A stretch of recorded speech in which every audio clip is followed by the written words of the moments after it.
Ada banyak orang mulutnya mengaku dia percaya Tuhan, dia orang Kristen, tapi sedikit-sedikit kalau dia sakit, pasti orang yang bikin. Ada suami-suami yang merokok, terus mereka bilang, kalau habis makan tidak merokok, mati kita. Berhala, itu sudah berhala. Di sini ada yang begitu? Siapa punya suami? Jujur saja dia. Dan apa saja yang kita sangat menggantungkan diri kepadanya, dia telah menjadi apa? Berhala. Karena pengakuan kita harus pada Tuhan. Kalau kita menggantikan segala sesuatu, seolah-olah dia lebih tinggi dari Tuhan, dia telah menjadi berhala. Dia pendeta, bagaimana dulu itu Batra itu, binatang-binatang bisa dikasih masuk ke sana. Berpasang-pasangan. Kalau gajah itu gampang pendeta. Gajah jantan, betina. Kuda itu kuda jantan, kuda. Tapi kalau kutu.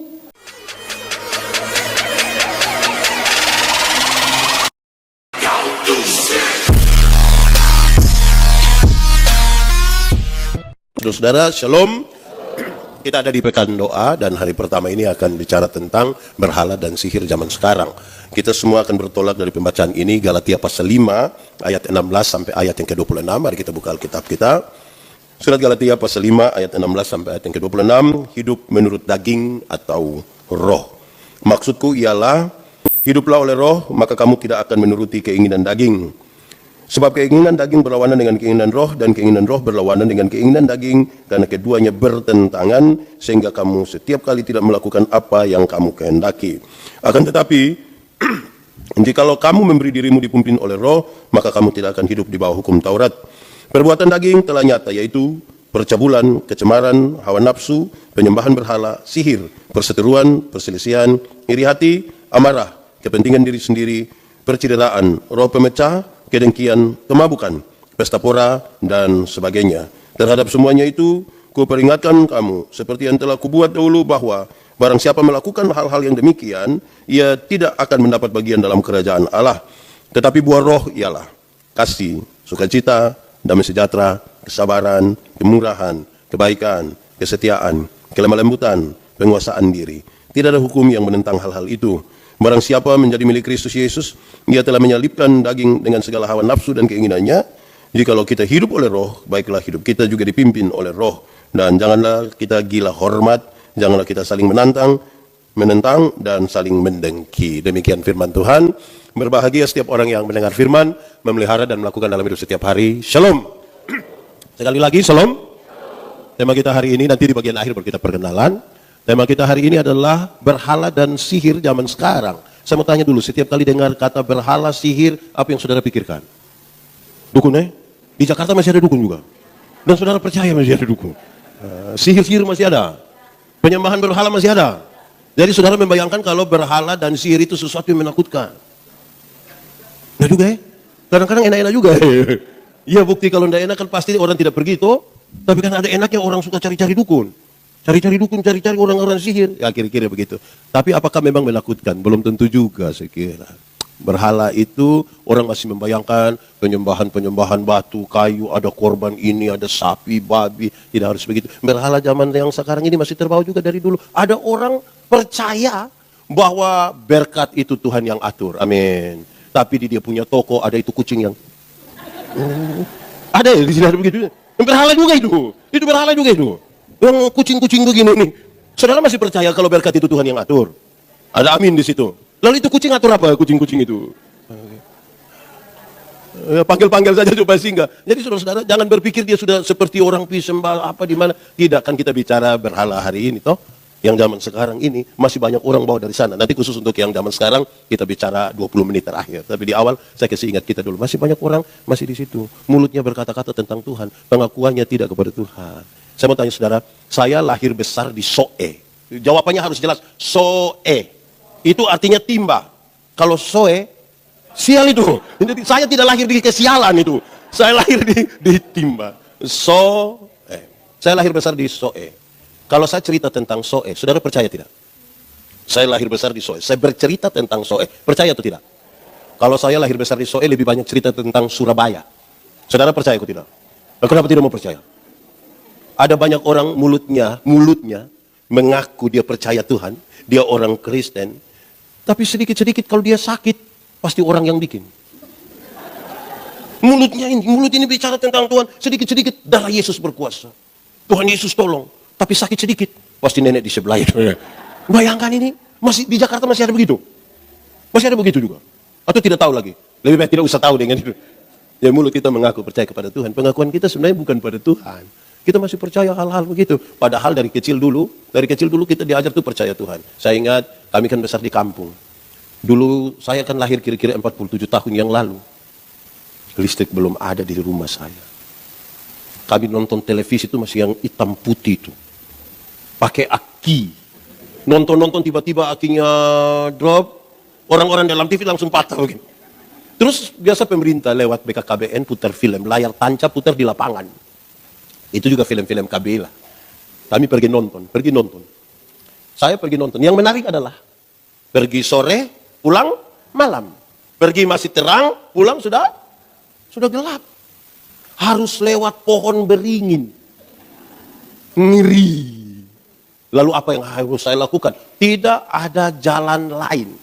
Hanya lewat itu pohon. Kan harus pulang, tidak mungkin tidur di bawah pohon itu, tambah menakutkan. Saya akan menyanyi. Ada 2 lagu andalan yang saya masih ingat sampai hari ini. Semoga saudara masih ingat lagu ini. Pertama, dalam nama Yesus. Masih ingat lagu itu? Boleh kita nyanyi sama-sama? Boleh sambil tepuk tangan 3, 4. Dalam nama Yesus, dalam nama kemenangan. Dalam nama Yesus, dalam nama Yesus, iblis dikalahkan. Dalam nama Tuhan Yesus, siapa dapat melawan? Dalam nama Tuhan Yesus, itu lagu pertama. Jadi mau lawan santet di sini cukup menyanyi dalam nama Yesus. Tidak usah cari santet baru lagi. Ya toh, jangan lawan santet pakai santet. Dompet teman itu. Oke, lagu kedua. Mau lewat itu dengan yakin sekali, Yesus itulah satu-satu. Masih tahu lagi itu? Sambil tepuk tangan, 3, 4. Yesus itulah satu-satunya. Apa? Penolongku yang sungguh. Ia berjanji akan kembali. Apa? Angkat kita semua. Oh, haleluya. Puji Tuhan. Upamu besar di surga. Oh, haleluya. Puji Tuhan, upamu besar di surga. Itu yang saya mau sampaikan pertama. Berkaitan dengan tema kita. Tema yang baik saya kira. Untuk kita menilai, berefleksi ulang. Mungkinkah kita ini masih penyembah berhala ini? Yang dulu masih bawa yang tadi, saya baru kasih contoh satu yang kucing tadi. Kalimat pembukanya saya bilang begini. Segala sesuatu yang menggantikan Tuhan, namanya berhala. Segala sesuatu yang menggantikan Tuhan berhala. Ada suami-suami yang merokok, terus mereka bilang, kalau habis makan tidak merokok, mati kita. Berhala, itu sudah berhala. Di sini ada yang begitu? Siapa punya suami, jujur saja dia. Dan apa saja yang kita sangat menggantungkan diri kepadanya, dia telah menjadi apa? Berhala, apa saja. Karena pengakuan kita harus pada Tuhan. Kalau kita menggantikan segala sesuatu, seolah-olah dia lebih tinggi dari Tuhan, dia telah menjadi berhala. Sihir. Waktu bicara tentang sihir, apa yang saudara pikirkan? Api keluar. Tidak. Sihir itu yang membuat orang itu terpengaruh. Toh? Kalau kita selalu kaitkan sihir itu harus gaib lah. Ada sesuatu yang, tekan begini langsung menyala. Listrik. Apa saja yang membuat kita begitu terpesona dan mengabaikan Tuhan, kita telah menjadikan itu sihir baru bagi kita. Itu orang punya penampilan itu buat kita terpesona sekali. Saudara tahu banyak orang hanya nonton film Korea, tidak gereja. Hanya nonton film Korea, dia tidak datang gereja lagi. Apapun yang telah membuat kita terpesona dan tidak bisa, itu telah menjadi sihir baru dalam hidup kita. Kita abaikan itu dulu, itu di pengantarnya. Saudara-saudara, kita baca teks tentang itu daging dan roh. Bagaimana saudara tahu ada roh dalam diri seseorang? Bagaimana saudara tahu bahwa di pendeta Yandi itu ada roh? Apakah waktu dia berkhotbah? Tidak juga. Kalau saudara mau tahu ada roh pada seseorang, dari buah yang dihasilkan oleh. Dari buahnya orang kenal pohonnya. Pertanyaannya sekarang, berbuah bagi Tuhan gampang atau susah? Susah atau gampang? Gampang atau susah? Gampang. Berbuah bagi Tuhan itu gampang. Ranting yang melekat kepada pohonnya, buah keluar dengan sendirinya tanpa disuruh. Saudara pernah lihat pohon mangga berbuah? Pernah lihat orang Jakarta ancam pohon mangga supaya berbuah? Buah. Buah keluar dengan sendirinya tanpa disuruh kan? Ranting melekat pada pohonnya, buah keluar dengan sendirinya tanpa disuruh. Banyak orang rindu berbuah, tapi tidak mau melekat kepada pohon. Akhirnya buahnya ada, tapi buah plastik. Saudara pernah lihat jeruk plastik? Advokat plastik pernah? Enak? Pernah makan? Anak kecil, anak sekolah minggu itu sejak awal sudah ajar kita lagu ini. Lagu ini sudah, Yesus pokok dan, boleh sambil tepuk tangan, tinggallah di dalam, Yesus pokok dan tinggallah di dalamnya. Lebih lagi, Yesus pokok dan tinggallah di dalam. Pasti apa? Pastilah kau akan apa? Ini pendeta berhadapan dengan komisi senior menyanyi lagu sekolah minggu dulu dari tadi. Ya karena dulu ini yang sekolah-sekolah minggu dorang kan. Masih ingat lagu itu. Lalu kenapa tidak meyakini apa yang kita nyanyikan dari lagu itu? Di SD, SMP orang sudah belajar. Anak-anak kita sudah belajar. Ada satu pohon yang mencari makanan bagian pohon namanya. Dari akar dia kirim kemana? Daun melalui batang. Sampai sana ada proses apa? Oh ya. Setelah jadi makanan, kirim ke ranting, buah. Kerasnya begitu. Dari pohonnya orang mengenal buah. Lantas saya kasih tahu. Saya tidak mau bicara tentang yang kedagingan punya. Yang percabulan, hawa nafsu, mabuk. Saya menilai saudara-saudara kalau ada drama. Di sini ada yang pernah main drama, kok tidak? Oh tidak ya? Ini semua pemain film. Ya. Kalau ada drama-drama pasca begitu, anak-anak kita tuh kalau dia pemerannya tuh antagonis, pemeran yang jahat-jahat, tidak perlu latihan. Menjiwai sekali itu langsung jadi. Mabok langsung jadi, pukul orang langsung jadi, judi langsung jadi, itu tidak perlu latihan. Sepertinya dia tiap hari hidup begitu mungkin ya. Kalau untuk memerankan yang baik-baik, khususnya setengah mati, latihan berulang-ulang. Tapi kalau pemerannya yang jahat-jahat, langsung. Di Jakarta juga begitu. Oh kita sama kalau begitu. Ya, baik. Buah yang baik dikasih tahu di situ. Kasih dan seterusnya. Pohon yang baik menghasilkan buah yang baik, toh? Nah, sekarang kita masuk pada tema kita. Untuk kita paham sesuatu yang lebih berhala, sihir. Saya coba bikin dua jadi satu saja, kan dua-dua mengalihkan kita dari Tuhan. Kenapa sih orang suka berhala? Kenapa sih orang suka sihir? Karena kedagingannya memaksa dia untuk selalu harus lihat yang cepat, harus dapat yang cepat. Tadi proses tadi toh, dia mau yang cepat, dia mau yang heran, yang ajaib. Saya mau bilang pada saudara, kalau kita cari Tuhan mau cari yang ajaib-ajaib saja, setan juga bisa buat. Yang ajaib-ajaib itu setan juga bisa buat. Hanya satu yang setan tidak bisa buat. Apa itu? Bawa kita ke surga. Itu setan tidak bisa bawa kita ke surga. Yang lain-lain yang ajaib-ajaib itu setan bisa bikin. Tapi membawa kita ke surga tidak bisa. Saudara akan hidup lebih lama di surga, bukan di dunia. Yang akan paling lama itu ada di surga. Tapi sudah lihat, bahwa ternyata urusan di dunia ini membuat orang mau lebih cepat untuk jadi. Cari Tuhan, jangan hanya untuk sembuh dari penyakit. Tuhan datang ke dunia bukan untuk bikin orang sakit jadi sembuh, walaupun bisa dia buat. Itu bukan tujuan utama. Ada banyak orang tidak kenal Tuhan malah lebih sehat dari kita. Yang biasa mabuk itu mabuk dari kemarin sampai tadi pagi, istirahat sedikit, minum ulang, tidak tahu sakit. Kita yang mengaku kenal Tuhan duduk dekat AC pulang pilek. Jadi kalau cari Tuhan hanya untuk sehat, kita salah. Kenal Tuhan itu. Iya. Cari Tuhan jangan hanya untuk kaya. Tuhan datang ke dunia bukan untuk bikin orang miskin jadi kaya. Walaupun bisa dia buat, tapi itu bukan tujuannya. Bukan tujuan utamanya. Ingat ada banyak orang tidak kenal Tuhan malah lebih kaya dari kita. Itu koruptor, itu kaya-kaya semua. Dia punya rumah 2, 3, 4, 5. Sampai tidak suka tinggal di rumah, dia tinggal di penjara Cipinang. Itu dia lebih kaya kan? Kita yang mengaku kenal Tuhan sedikit-sedikit pulsa habis. Sedikit-sedikit garam habis. Mau beli sepatu gereja saja pakai tanya, boleh bayar 6 kali? Lalu Tuhan datang ke dunia untuk apa? Menebus dan menyelamatkan kita. Mestinya dia yang layak dipuji, toh? Kalimat Tuhan Yesus menjadi penting. Carilah dahulu kerajaan Allah dan kebenarannya. Selamat dulu. Baru yang lain itu di kekayaan, kehormatan di, umur panjang di, jabatan di, istri di. Kok ibu-ibu tidak mau yang terakhir? Istri diberkati saja. Amin kok ibu-ibu. Jangan cari yang ditambahkan semua. Sudah mau mati baru, Yesus tolong. Oke, saya mau bilang sekarang. Kita kalau gali ini panjang lebar, tapi ini ada 10 hari atau berapa hari akan belajar. Saya langsung saja pada poin-poin yang lebih praktis. Berhala ini zaman sekarang apa sih? Tadi siang kami bercerita dan saya dapat yang paling pertama itu kita punya otak jadi berhala. Padahal saudara tahu, iman pengertiannya menarik. Iman adalah dasar dari yang kita harapkan, dari segala sesuatu yang kita harapkan, dan bukti dari segala sesuatu yang kita lihat atau tidak lihat. Iman bilang begitu kan? Pengertian iman bilang begitu. Bagaimana menjelaskannya? Dasar. Dasar itu fondasi. Saudara pasti tahu fondasi toh? Pernah lihat fondasi? Teori tentang fondasi itu ringan saja. Fondasi kuat, bangunan kuat. Fondasi miring, bangunan miring. Teorinya hanya begitu. Fondasi dari apa? Yang kita harapkan. Harapkan itu apa? Cita-cita, idealisme masa depan. Semangat untuk ke depan. Saudara mau jadi orang terkaya di Indonesia, silahkan, itu cita-cita.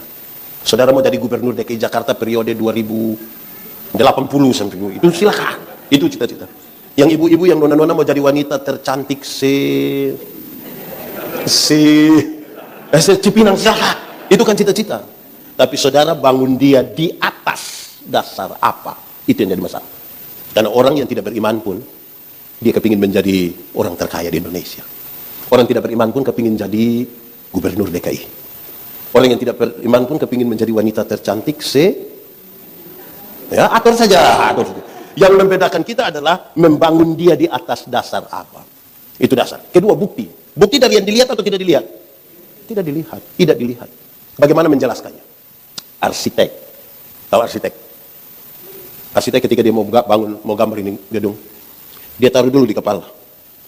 Ruangan ada berapa? Ada berapa lantai? Tangga ada di mana? Pintu di mana? Jendela di mana? Kelihatan? Dia taruh di sini. Dari yang tidak kelihatan, dia kemudian gambarkan di satu kertas. Mulai kelihatan kan? Dari kertas itu orang mulai mengerjakan bangunan ini. Waktu bangunan ini jadi. Kita sekarang ini kan kalau bangunan sudah jadi, orang lihat bangunan baru kan foto-foto di muka. Saya mau tanya, yang foto-foto di muka tahu titik-titik terkuat dari ini bangunan? Tidak tahu kan? Siapa yang paling tahu? Arsitek dan orang yang mengerjakan. Kenapa kemudian saya bawa kita ke sini?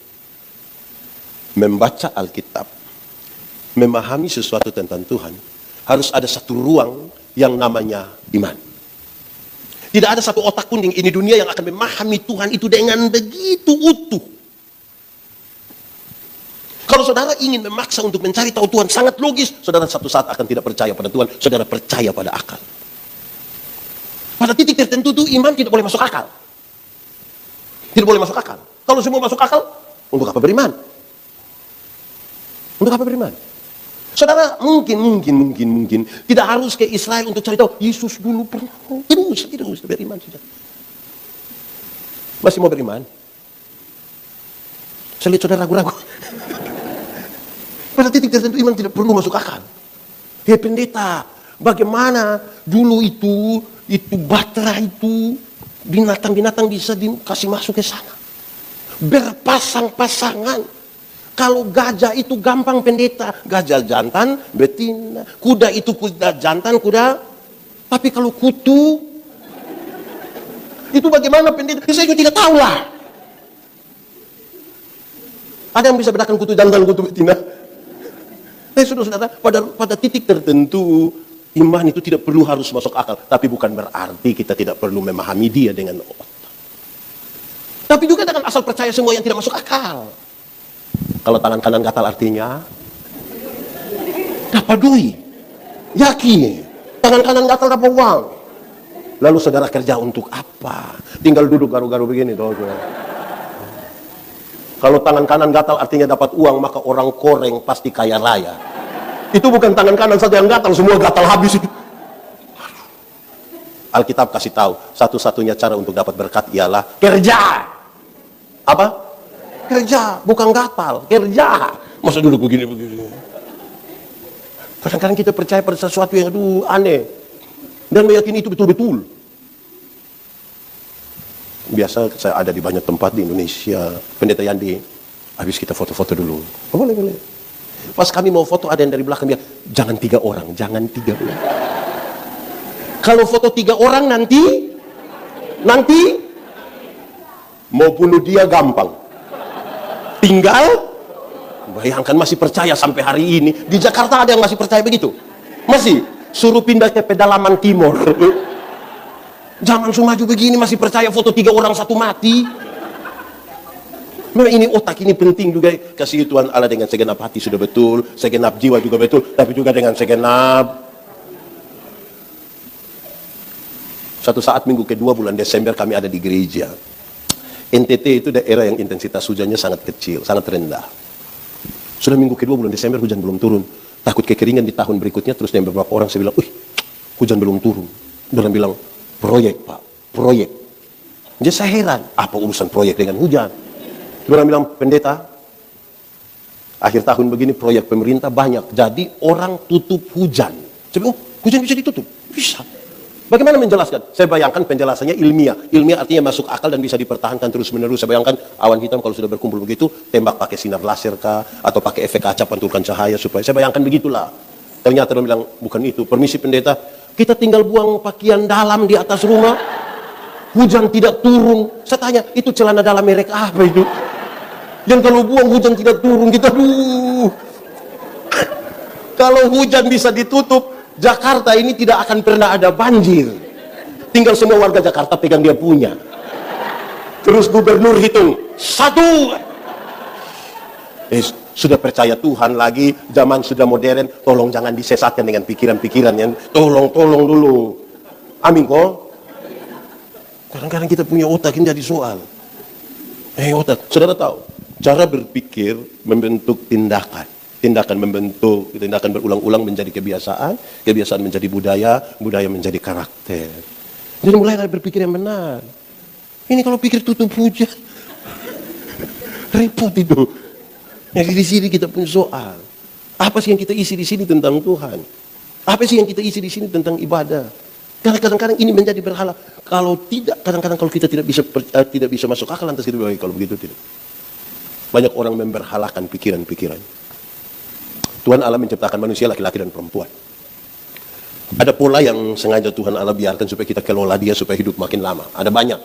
Tapi saya sebutkan satu dalam kaitan pemerintahan ini. Yang laki-laki, dari ini soal pola berpikir. Laki-laki cenderung rasional. Makanya laki-laki, bapak-bapak, suami-suami kalau bicara selalu bilang, saya pikir. Ibu-ibu karena banyak pakai perasaan. Makanya ibu-ibu kalau bicara selalu bilang, saya rasa. Bayangkan kalau menikah 20 tahun, satu hanya saya pikir, satu hanya saya rasa. Lama-lama tetangga yang orang Kupang akan bilang surasa. Jadi hidup tidak bisa pakai pikiran saja. Mesti ada penyeimbang yang lain. Perasaan. Lebih dalam dari itu adalah iman. Amin. Penghargaan boleh. Tapi kadang-kadang kita sibuk. Orang tua masih hidup, kita tidak urus. Orang tua mati baru kita sibuk. Kalau kasih masuk rumah, kaki duluan, kepala duluan, badan. Apa sih yang di situ? Pak harus dari matahari naik. Aduh, kita repot. Yang hidup itu yang urus. Saya bilang di mana-mana, kalau orang tua masih hidup itu, beli memang kasih dia sepatu. Biar dia pakai sepatu. Ini orang tua hidup di kampung tidak pakai sepatu, tidak ada alas kaki sampai dia punya jari kaki terbuka besar begini. Sudah mati beli sepatu. Sepatu mana mau masuk di jari yang berlebih? Akhirnya dia tidak kasih pakai, dia sandar. Ada harga lagi di sini. Saudara lihat kita ini aneh toh. Di Jakarta masih ada yang begitu. Sepatu masih begini itu beli. Jangan sepatu sudah begini baru beli. Dia mau naik begini ke surga. Ada kebiasaan baru, entah baru lama saya tidak tahu lah. Tapi ada kebiasaan kita tuh aneh. Orang meninggal di dalam peti sudah taruh baju lagi, Alkitab baru 1. Mayat mana baca Alkitab? Yang dia hidup saja dia tidak baca. Buta huruf lagi, saudara kasih Alkitab baru. Ini Kristen loh. Masih ada di Jakarta. Mau pindah sekarang. Zaman sudah terlalu maju ini. Tambah orang beriman, mesti jadi tindakan sudah. Jadi kalau kita bicara, masih ada juga yang dari dulu yang kita bawa hingga hari ini. Tapi saya tambahkan sekarang bahwa di zaman modern ini, berhala pertama kita ada cara berpikir kita. Kedua, materi. Materi itu serius sekali. Mulai kenapa materi penting? Ukuran-ukuran kita tuh materi. Apa yang kita dapat? Pak, gereja, kita berpikir, siapa khotbah? Dapat apa di sana? Untuk apa? Itu materi. Atau uang, atau lain-lain. Bisa disentuh, bisa diraba, bisa dibayar. Orang akan lebih tunduk kepada. Cara kita menyapa orang ini aneh. Saya tidak tahu di Jakarta. Kami di daerah itu menarik. Kalau acara-acara kenegaraan, yang bawa acara bilang, Gubernur Nusa Tenggara Timur, yang kami hormati, Bapak Ibu Pendeta yang kami muliakan, Ibu Guru yang kami kasihi. Kalau pagi-pagi penjual sayur lewat, kita panggil bilang apa? Sayur. Cara hormat kita sudah beda. Tuh. Orang tua kalau kita tanya, Ibu, anak-anak berapa? Anak-anak ada 4 pendeta. Terus, dorang kerja di mana? Puji Tuhan pendeta, anak 4, yang 3 sudah jadi manusia. Anak 4 orang yang sempat jadi manusia, lalu yang satu apa? Yang satu apa ya? Karena ukuran-ukurannya materi. Ukuran-ukurannya materi. Makanya banyak mertua. Di sini ada yang sudah jadi mertua. Ada. Lebih sayang anak yang ada kaya kan? Yang kirim susu setiap bulan. Karena ukuran-ukuran kita materi. Yang bisa disentuh, bisa diraba, bisa dibayar, yang bisa dinilai. Lantas itu kita pikir itu baik. Mantap. Akhirnya saudara tahu. Banyak orang mulai berteologi sukses. Belum kaya masih berdosa itu. Kaya baru, kalau kaya itu baru berkata ada itu. Kalau tidak miskin itu berdosa, itu ada dosa. Saudara bisa bayangkan. Jadi materi itu menjadi berhala baru bagi kita. Orang di waktu menyembah, datang ke gereja, kalau ada tawaran materi yang besar, dibatalkan gereja. Ada satu video saya yang beredar cukup luas ketika saya bilang begini. Kalau jam 5 ibadah, jam 5 pesta, pilih mana?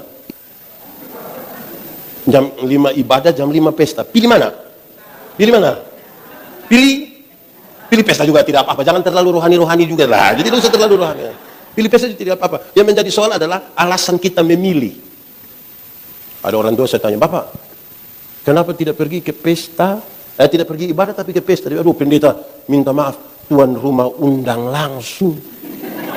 Kalau tuan rumah itu undang langsung kan kita rasa, aduh.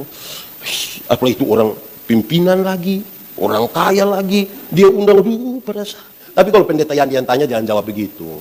Bapak, kenapa tidak ibadah tapi pesta? Pendeta, minta maaf tuan rumah undang langsung. Oh, Bapak mau Tuhan undang langsung. Ada di sini yang mau Tuhan undang langsung? Supaya kita minta Tuhan undang dia sekarang.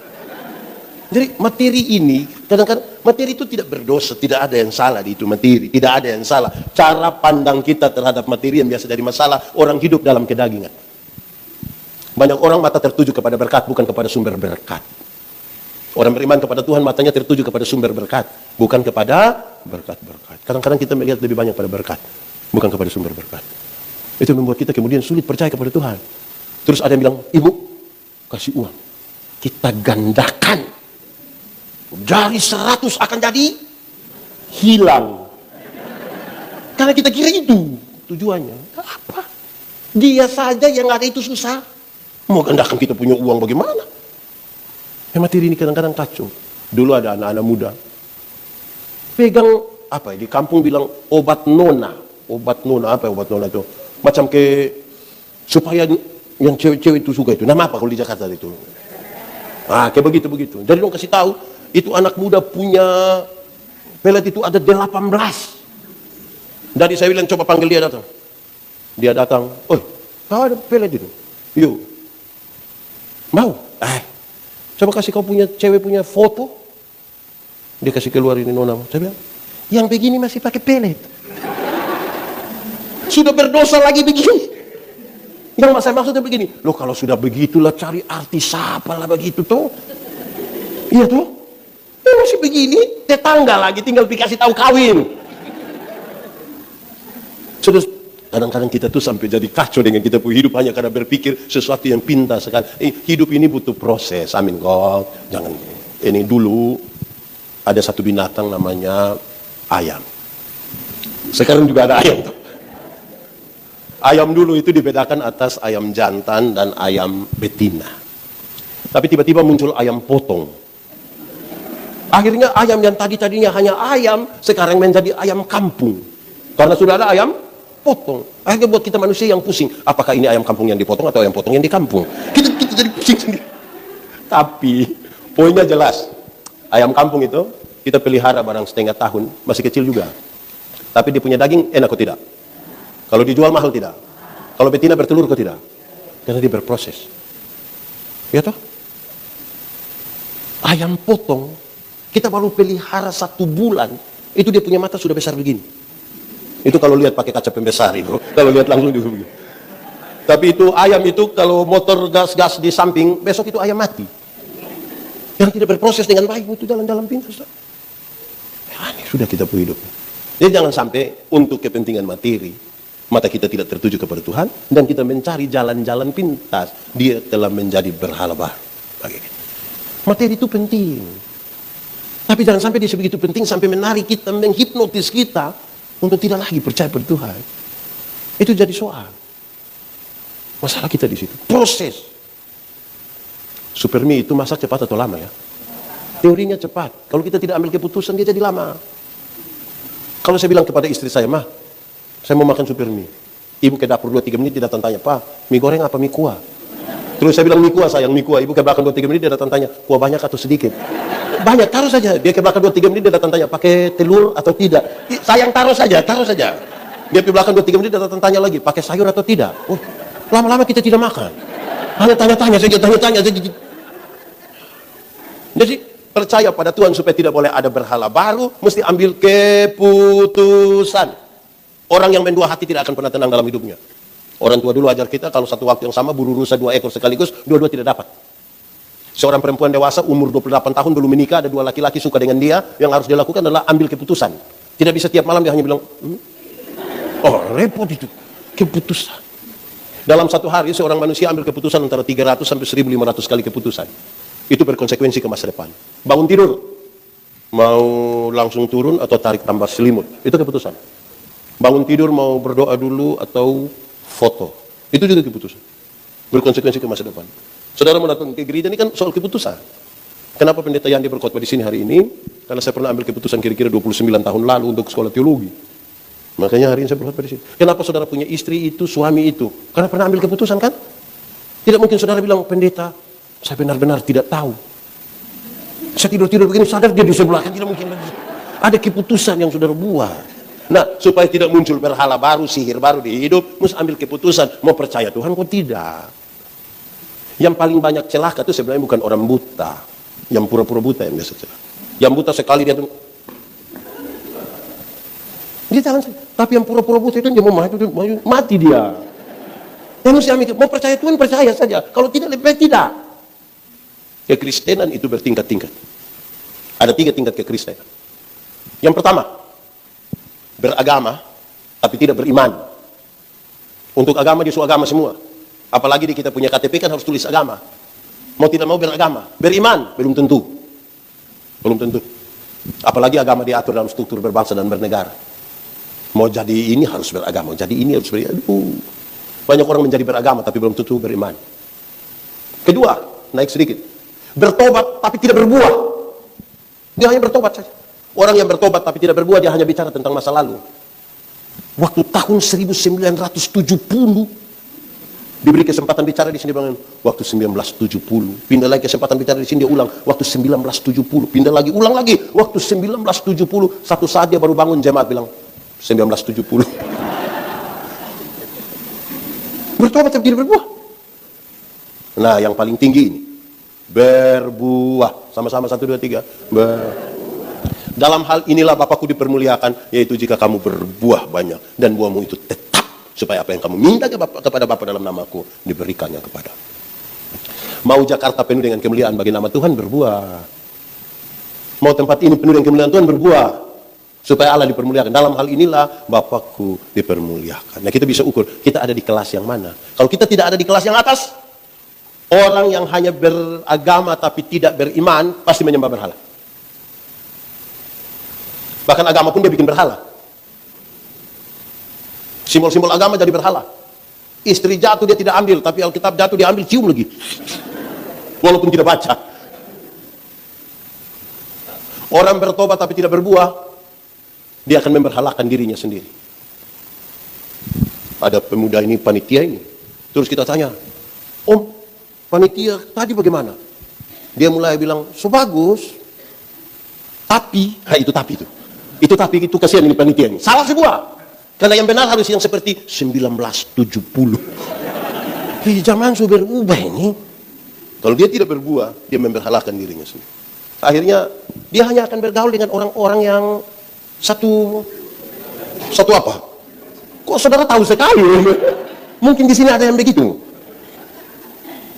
Kayak gitu. Nah, kalau berbuah, disitulah Allah dipermuliakan. Tidak ada yang lain dipermuliakan. Allah dipermuliakan. Saudara tahu kami pendeta-pendeta ini juga kadang-kadang bermasalah ini. Kalau melayani jemaat yang kaya, ini sampai ibu, kita doa ya bu, kita doa untuk suami, untuk anak-anak, untuk usaha. Lama-lama dia tidak ngomong, kita yang ngomong kembali. Tapi kalau berdoa kasih orang miskin, kita sampai tutup mata kita berdoa. Kalau mati pun Tuhan berkenan. Hati-hati nih soal materi, itu bisa jadi berhala baru. Saya punya video satu beberapa pendeta protes sekali, tapi kan saya punya toh. Kan saya punya. Saya bercerita, ada pendeta pergi satu acara, duduk dekat ada nenek-nenek tua. Ini nenek bilang, pendeta, tanggal 14 nanti bisa pimpin ibadah di rumah kah? Terus, aduh saya sibuk nenek, saya sibuk. Nanti pendatua yang pergi ya? Iya, tidak apa-apa pendeta, tidak apa-apa. Mereka ambil makanan, duduk sambil makan. Cerita-cerita basa-basi pendeta tanya, ibu, mau bikin acara apa di rumah? Terus ini ibu bilang, oh tidak, anak laki-laki saya yang pertama itu baru saja dilantik jadi komisaris bank. Jadi dia ada mau titip berkat sedikit. Pendeta bilang, sabar dulu, tanggal berapa ibu? Tanggal berapa? Ibu bilang tanggal 14. Oh, saya kira tadi bilang tanggal 4. Kalau tanggal 4 saya sibuk, tapi 14 boleh ibu, boleh. Saudara lihat ya, materi ini bisa bikin kita berperilaku aneh. Bisa jadi berhala baru ya. Semoga orang-orang di Jakarta teristimewa di GKI ini sudah tidak lagi peduli dengan itu ya. Ada harta kasih saya semua saja, tidak apa-apa. Ya, ketiga, kita dibatasi waktu. Ini yang senior dong harus istirahat toh. Nanti darah naik, gula naik, kasihan ibu-ibu ya. Ketiga, berhala di zaman sekarang yang baru ini adalah perkembangan ilmu pengetahuan dan teknologi. Kan sekarang ini orang malas doa, orang malas baca Alkitab, tinggal tahu juga. Tinggal data 2022 Januari jumlah penduduk Indonesia itu kira-kira 274 sekian, berarti 275 juta. Dari 275 juta ada 330 juta lebih diantaranya itu terkoneksi secara mobile, berarti ada satu orang pegang handphone 2 sampai 3. Dari lebih dari 330 ada 220 juta diantaranya aktif internet minimal 8 jam per hari, minimal 8 jam per hari.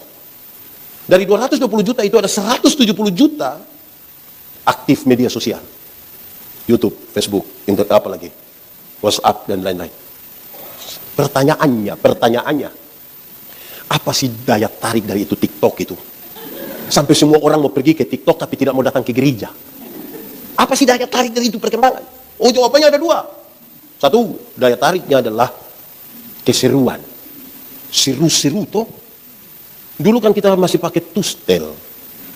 Itu filmnya hanya 12, 24, dan 36. Ekstranya berapa? Tuh. Itu pun satu sudah habis di studio. Makanya kalau kami foto zaman dulu, bapak-bapak, laki-laki itu gayanya hampir sama semua. Rata-rata kami dulu itu foto gaya pemain bola semua. Karena fotonya satu kali. Tidak ada seru-serunya kan foto satu kali. Ibu-ibu itu kan fotonya kan selalu cari sudut-sudut, ada standar, ada begini, gantung tas. Kan hanya satu kali. Beda dengan dunia digital masa kini kan. Oke, semua kaki di atas. Macam seru-seru begitu orang suka. Daya tarik begitu. Dan saudara tahu akhirnya gereja itu mesti seru-seru.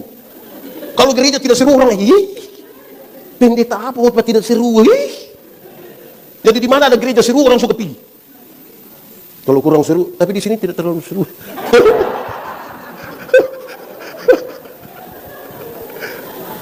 Keseruan. Yang kedua gaya hidup. Di media sosial itu gaya hidup. Wih, orang gaya sekali. Mau terbang foto ini apa lagi? Boarding pass. Makan kangkung foto. Terus tulis manjakan lidah. Makan kangkung manjakan. Itu bukan manjakan lidah, membiasakan lidah. Itu jadi daya tarik dan semua orang pergi ke situ karena soal gaya hidup. Jadi perkembangan ilmu pengetahuan itu bisa jadi berhala baru bagi kita. Saudara lihat, bisa online berjam-jam kan? Bisa kan? Mampu membaca Alkitab berjam-jam. Semua orang punya story dia live. Tapi kalau kita bilang, baik Bapak Ibu semua pembacaan hari ini telah ambil Yohanes pasal dia, betul? Di Jakarta ada? Cipinang? Yang duduk di sini juga ada? Dia pakai baju warna apa juga? Aduh, jangan. Saya tanya beberapa orang, ada yang susah tidur, Yakin insomnia? Yakin? Saudara kalau susah tidur, pergi ke gereja. Pasti akan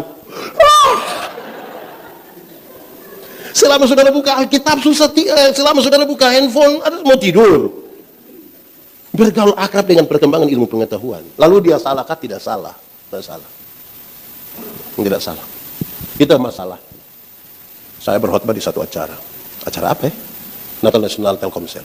Saya bilang begini, ini perkembangan ilmu pengetahuan ini seperti pisau yang sangat tajam.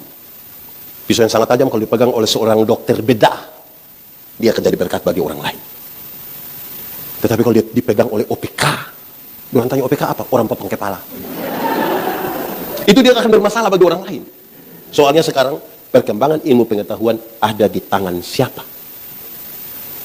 Kalau di tangan orang yang beriman, dia pakai itu untuk jadi berkat. Kami pendeta ini repot khotbah di situ, persiapan, pakai berdoa. Istri bilang, Papa, tunggu kita masih siap khotbah. Datang jemaat separuh, kita boleh sibuk khotbah, dia bukan. Di sini juga begitu. Ada. Itu ibu-ibu atau bapak-bapak. Jadi dia telah menarik perhatian kita begitu kuat, kita terhipnotis. Sampai-sampai mendengarkan sudah tidak lagi.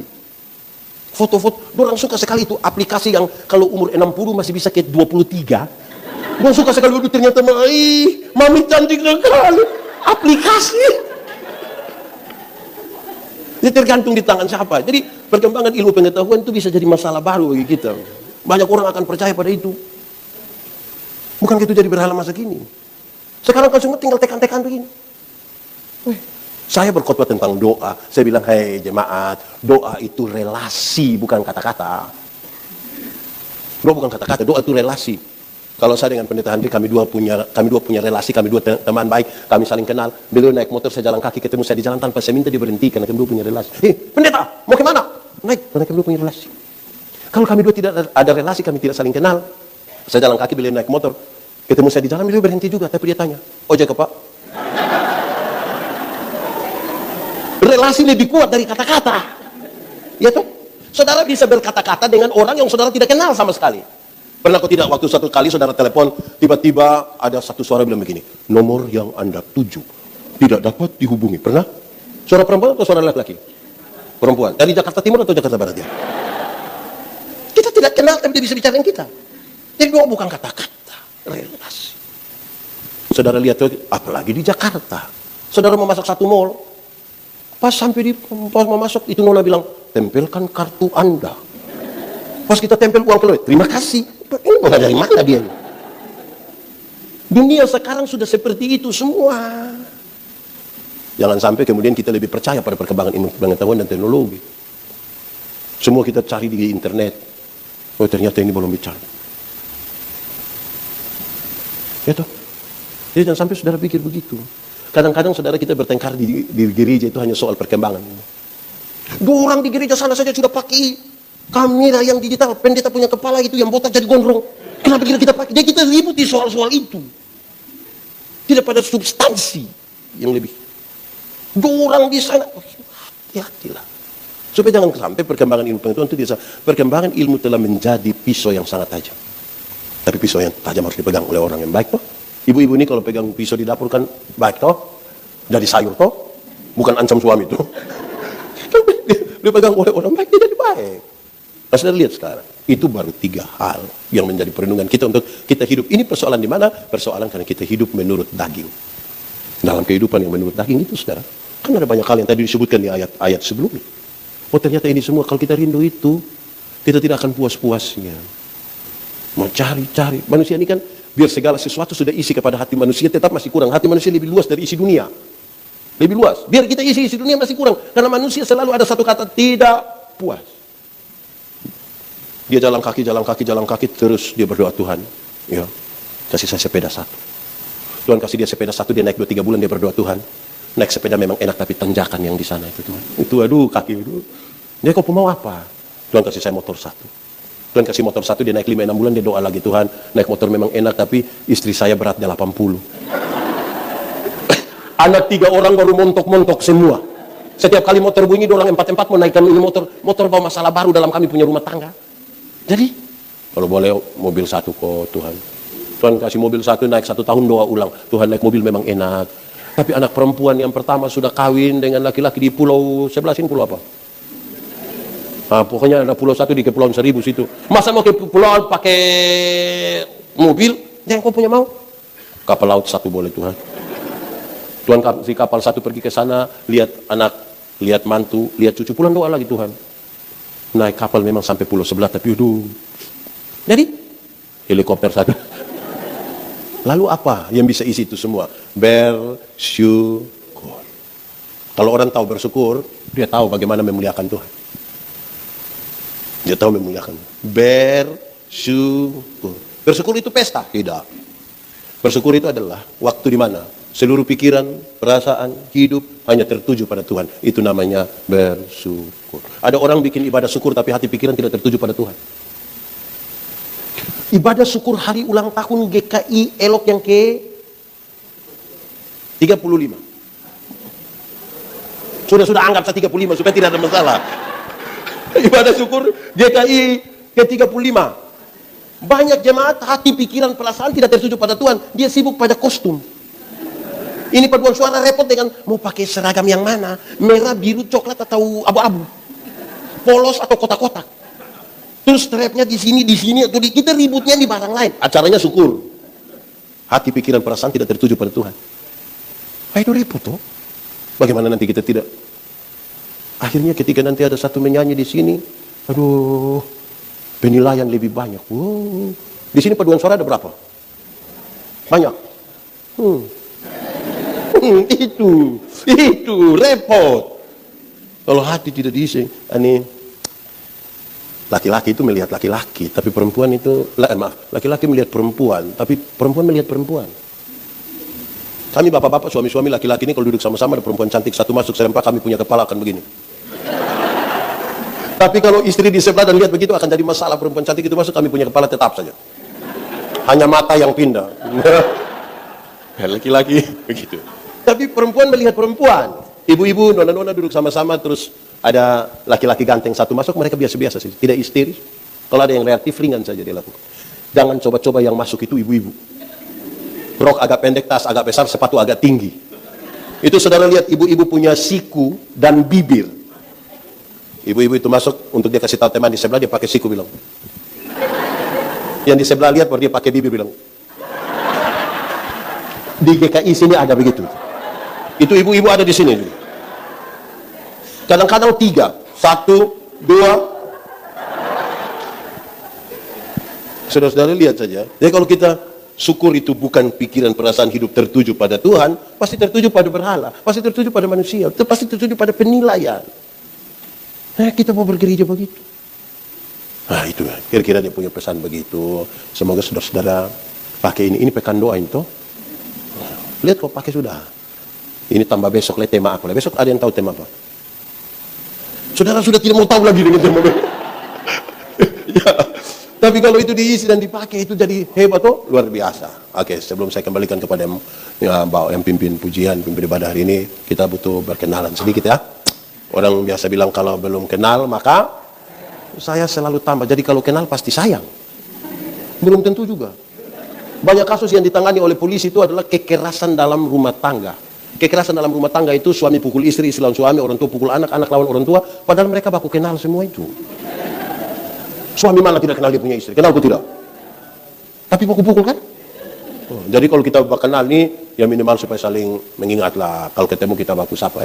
Saya pendeta Yandi Manobe, saya orang Timor. Lahir besar di Soe, kira-kira 110 km dari Kupang. Saya pendeta Gemit. Saya sudah menikah. Istri saya 3. Anaknya, ibu, 3 anak. Itu juga saya punya anak semua. Istri saya juga seorang pendeta Gemit. Anak 3 orang masih kecil-kecil. Yang paling besar Donata itu baru umur 14 tahun. Terus Gian 10, Jonathan umur 7 tahun. Kita menikah sudah umur 32 waktu itu. Pacaran 10 tahun. Orang bilang, pendeta, bisa pacaran 10 tahun? Iya. Setia? Belum tentu juga. Loh kok bisa 10 tahun? Iya, 10 tahun. Karena kalau saya berhenti dengan dia, siapa lanjut dengan saya lagi? Jadi, kami tinggal di Kupang. Bersyukur sekali bisa melayani.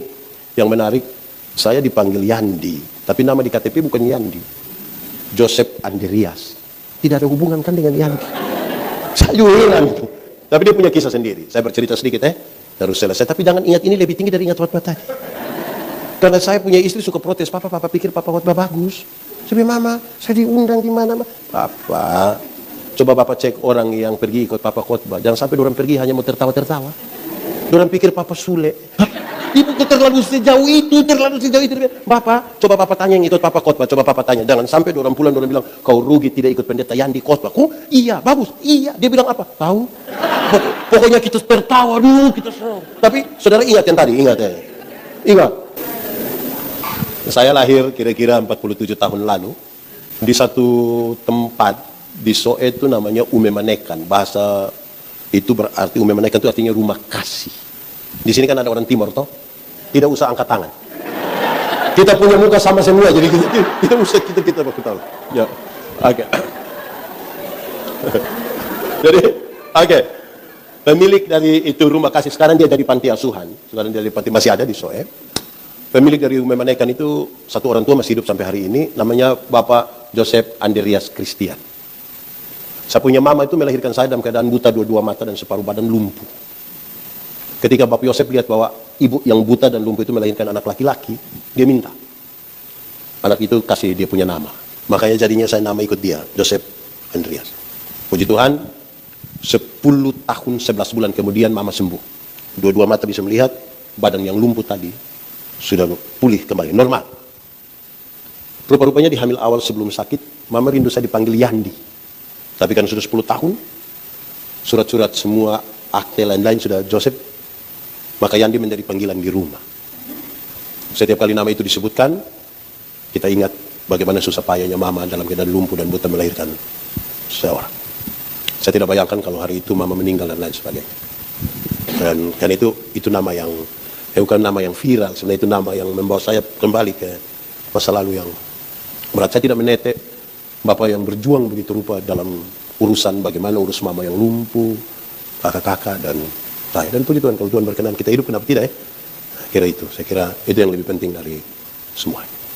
Semoga kita bisa. Kok saya lihat saudara sedih-sedih? Tidak usah lah.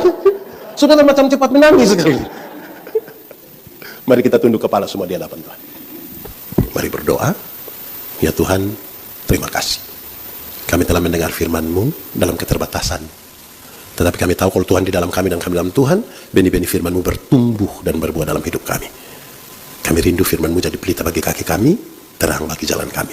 Kalau ada yang berkomitmen, dengarlah, dan biarlah Tuhan menyertai dan menuntun kami satu persatu. Terpuji nama Tuhan, di dalam nama Yesus kami berdoa. Amin. Puji nama Tuhan, terima kasih kepada Bapak Pendeta Yandi Manobe STH atas pesan yang penuh makna, berkat, dan inspirasi ini. Marilah kita renungkan dan menghidupi firman Tuhan yang kita dengar kali ini. Kiranya Tuhan memberkati kita semua, memberikan damai sejahtera dan hikmat dalam menjalani kehidupan kita sehari-hari. Tetaplah setia dan berpegang pada Tuhan, karena Dialah sumber kekuatan dan pengharapan kita. Amin.